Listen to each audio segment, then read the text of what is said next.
At a family reunion, my girlfriend's cousin asked when we were getting married. She laughed and said, "When my real options run out." Everyone chuckled. I just stood and left. 2 weeks later, she realized options run out fast. I, Ronan, 32, a data science architect, had been with Kezia, 30, an elementary school principal, for 3 years. We lived in Denver, Colorado. It was a city I loved, but the cost of housing made saving extremely difficult. Our combined income was high, but our debts were persistent. I made about $195,000 and Kezia made about $100,000. We rented a modern townhouse in the Highlands neighborhood. Our lifestyle was focused on expensive outdoor activities and trendy dining.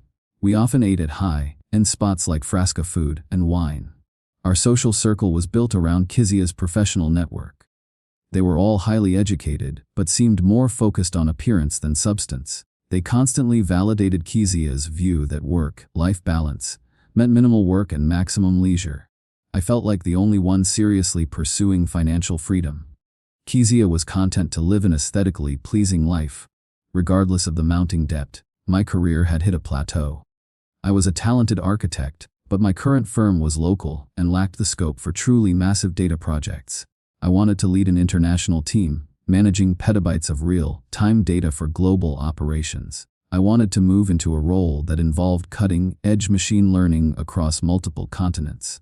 I was secretly interviewing for roles that offered immense technical challenge and executive oversight. Kezia showed zero interest in my work. She often called my projects nerdy, or just glorified spreadsheet work. She saw my good salary as simply a resource for our expensive lifestyle. The opportunity that came through was exactly what I had been searching for. It was with a massive, international logistics corporation. They were building a new, centralized data architecture division. The role was Director of Global Data Architecture. The location was Tokyo, Japan. This was a significant global move, placing me at the forefront of the industry. The compensation package was exceptional. The base salary was $390,000 annually. They included an immediate, non-refundable relocation allowance of $60,000. The benefits package was gold-plated, including full coverage for all living expenses and a guaranteed annual stock grant worth 20% of the base salary. This was a position that offered instant, massive financial acceleration and international prestige. I decided to present the offer to Kezia over dinner at our townhouse. I was incredibly proud of the achievement. I thought the sheer title and money would be enough for her to overlook the location. "Kezia, I got the offer. It's the job, the one I've been working toward. It's massive," I said, placing the sleek digital binder on the table. She picked it up, her expression already skeptical. "Another job, Ronan. Is it in a basement somewhere?" "You look too excited," she said. "It's Director of Global Data Architecture. The company is a Fortune 20 firm. The location is Tokyo." She scrolled down quickly to the compensation. She whistled softly at the salary figure, $390,000. "That's a lot, Ronan. But Japan? Seriously, we don't speak the language. I can't exactly be a school principal there. I have a whole career here. You could consult on international education policy. This company is paying a massive relocation fee. We could rent out this townhouse and be completely debt-free. This is the opportunity of a lifetime. The prestige is absolute. My career is here. My friends are here. My entire family is here. Ronan, you expect me to throw away my stability and my community for a desk job in a city I can't even read the signs in? You're so selfish. You only care about the complexity of your little data models. Just say no." She slammed the binder shut. Her dismissal was laced with a deep contempt. She implied my ambition was a fault, a sign of my emotional detachment. She valued her comfortable network over my professional zenith. The cold, hard truth was clear. I was merely her current option, her stable income until something better came along. The conflict was not just professional, it was personal. Update 1. I did not say no. I accepted the offer the next morning. I immediately finalized the contract details, securing the massive relocation allowance. I would not allow her complacency and self-serving judgment to derail my future. My planning began that same afternoon. It was executed with complete, rational secrecy. The following weeks were marked by passive aggression from Kezia. I tried several times to restart the discussion about the move, hoping for a final chance at partnership. The company is setting up a bank account for the relocation allowance. We should discuss how to use it for our transition to Tokyo. I suggested one evening. We are not transitioning anywhere, Ronan. I already told you. I have my life here. Stop pushing me. I need a partner, not a career dictator, she replied quickly. This is a global director role. It's an executive position. It's self-respect. Your self-respect is in a database. Mine is in my community. Stop calling it self-respect. Call it what it is, your obsession. We are not moving. End of discussion. She repeated the dismissive lines often. They were designed to minimize my success and reinforce her control over our shared life. Her friends quickly picked up the narrative. We were at a friend's housewarming party. Trey, a mutual friend and Kezia's close confidant, approached me. So, Ronan, I hear you're still talking about moving to Japan. What's up with that? Kezia is right, man. You can't just ditch her for a fancy job title. Trey asked, sipping his drink. It's a huge promotion, Trey. Global director. It's a path to early retirement for both of us. I explained calmly. Early retirement? You already have the perfect life. Kezia has a great job. Everyone thinks you should listen to her. You're being selfish. You need to prioritize the relationship over the complexity of your data models. I prioritize a life of true wealth. That's better than endless debt and leisure. I replied, excusing myself. Their collective judgment only strengthened my resolve. They were all addicted to the same shallow, expensive life. I realized I was planning an escape. My preparations became meticulous and silent. First, I secured my finances. I established a new private wealth account with an international firm. Kezia had no access to this institution. I changed my direct deposit information. My entire check, including the $60,000 relocation allowance, was rerouted to the new account. I left only a small, fixed amount flowing into our shared accounts for bills. Kezia was not detail-oriented. She would not notice the change immediately. I created a precise spreadsheet detailing all shared assets and liabilities. They were minimal. Next, I focused on the move. I spent my weekends secretly researching apartments in Tokyo. I found a superb, modern unit in the Shibuya district. It was close to my future office and major transit lines. I secured a long-term lease entirely in my name. The company's relocation team handled the logistics. I used my vacation days for a quick, final trip to Tokyo. I finalized the lease and handled the critical paperwork. Kezia thought I was on a mandatory industry training seminar in Seattle. I started sorting through my belongings. My technical books, my specialized equipment, and all my personal documents were boxed up. I used a highly discreet international shipping service. I told Kezia I was sending old computer equipment to a colleague overseas. She barely glanced at the boxes. She was too busy planning a massive school fundraising event. I began liquidating small, personal investments. I converted the funds into Japanese yen. I was creating a robust, personal financial shield. I had my documents translated and notarized. I secured a new international driver's license. Every small detail was a deliberate step toward total independence. My focus at work was absolute. I finished my projects flawlessly. I received a stellar recommendation from my current firm. I timed my departure perfectly. It was scheduled for 2 days after a major family reunion we were attending for Kezia's side. I knew how much she loved performing for her family. The family reunion was large and loud. We were surrounded by Kezia's aunts, uncles, and cousins. Kezia was holding court, telling exaggerated stories about her job. Her cousin, Tara, a particularly nosy person, approached us. So, Kezia, when are you two finally getting married? Ronan is a keeper. Tara asked directly. Kezia laughed. It was a loud, theatrical sound. She wrapped her arm around my waist, tightening her grip. Oh, we'll get married when my real options run out, Tara. He knows I'm worth waiting for. Kezia said loudly. The entire group at the table chuckled. It was a joke to them. It was a calculated insult to me. It confirmed the truth I was her placeholder. I was the safe choice, not the desired choice. I felt a cold surge of resolve. I gently detached her arm. I did not say a word. I simply stood up from the table.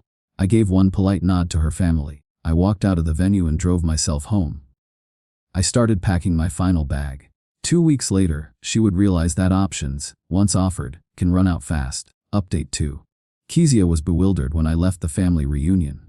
She called and texted incessantly, assuming I was overreacting to her joke. I kept my phone silent. I was calm. I was packing. When she came home that evening, I was finished. I had a small suitcase by the door. I was dressed in travel clothes. I was sipping tea. The non-compete papers and separation agreement were laid neatly on the dining table. She walked in, her face a mask of annoyance.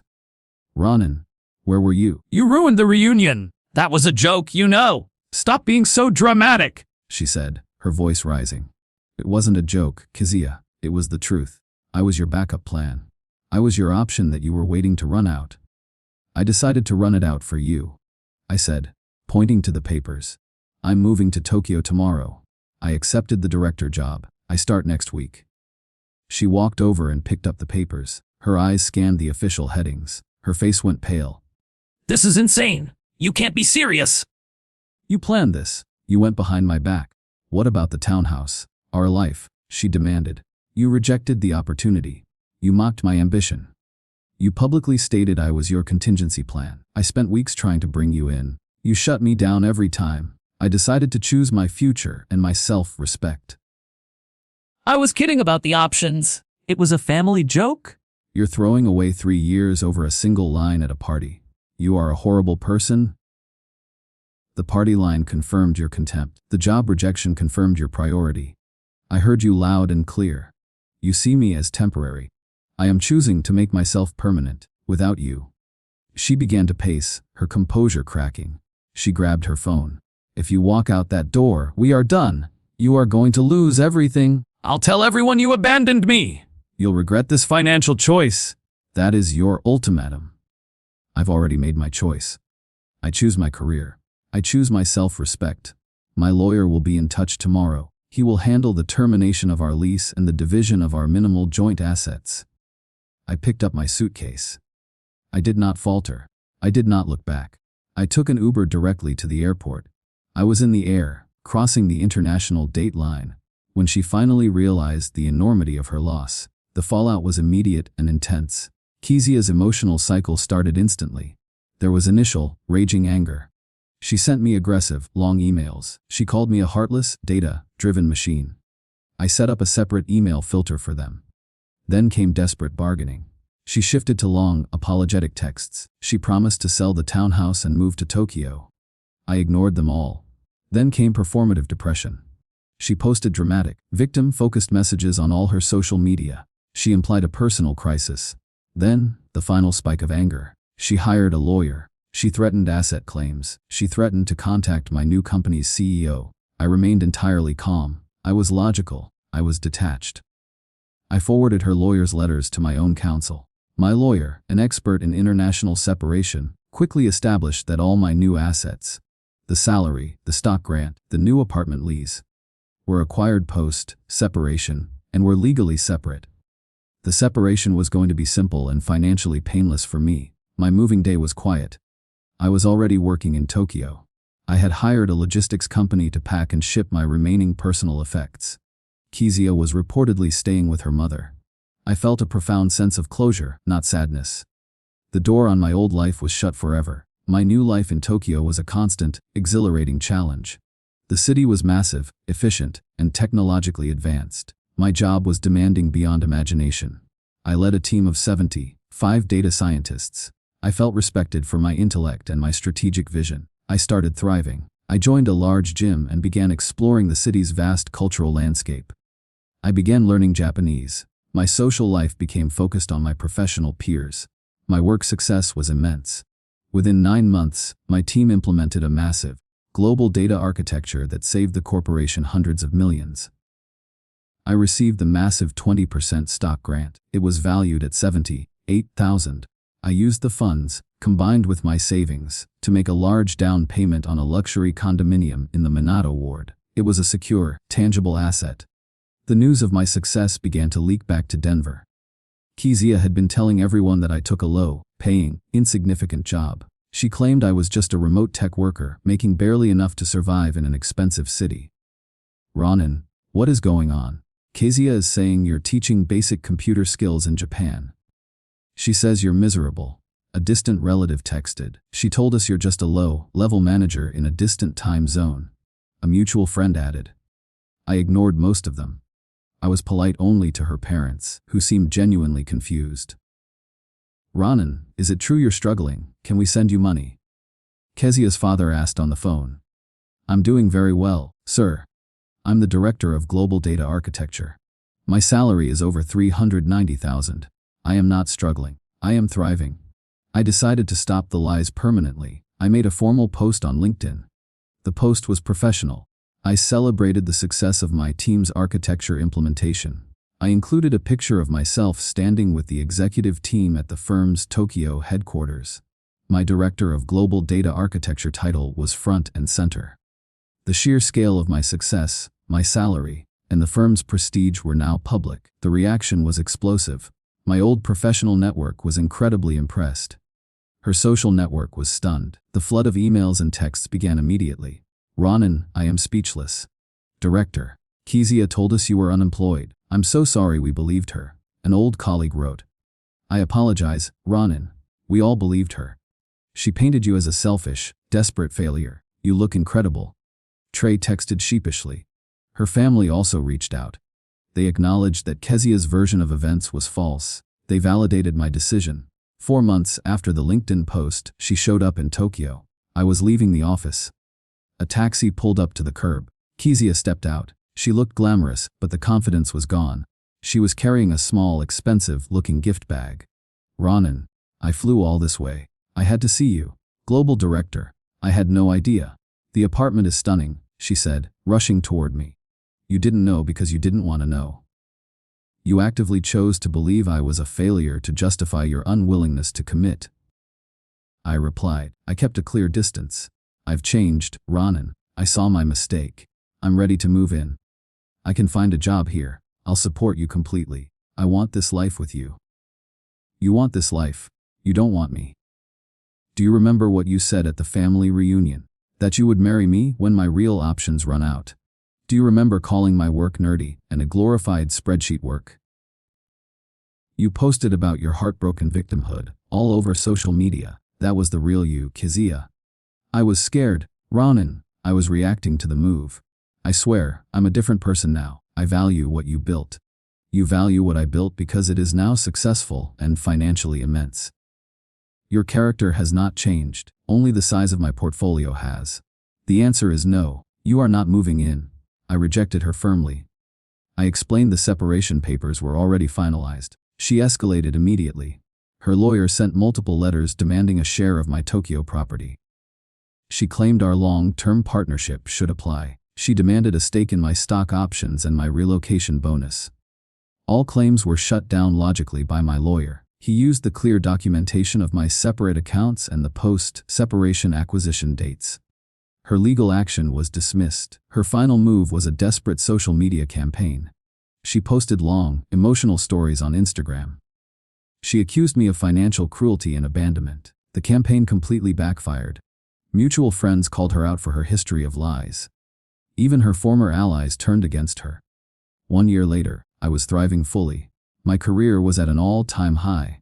I had purchased a small investment condo in my hometown. My salary was now over 500,000 with performance bonuses. I was in a stable, respectful relationship with Anya, a brilliant computational linguist. Our relationship was based on shared intellect and mutual ambition. I received one final, short message from Kezia. It was a direct message on an older platform. I made a huge mistake, Ronan. I truly regret treating you like I did. I am sorry. My reply was polite but short. It was the only thing required for closure. I accept your apology, Kezia. I wish you well. Final update. I was back in the United States for a brief visit, giving a series of guest lectures at my alma mater in California. My profile was very high. I received a text from Kezia's mother, Mrs. Davis.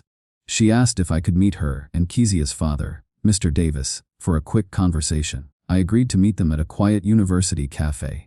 I respected them greatly. They were already seated when I arrived.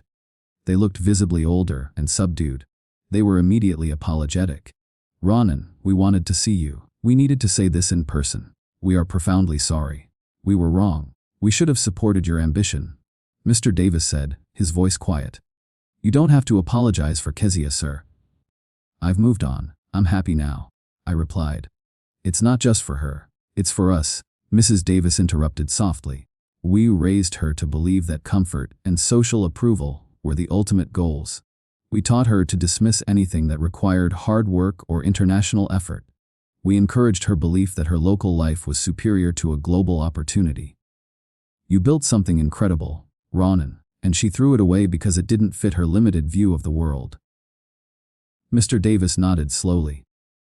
She lost everything because of her arrogance. She's learned the hard way that a partner who values you is more important than a comfortable social scene.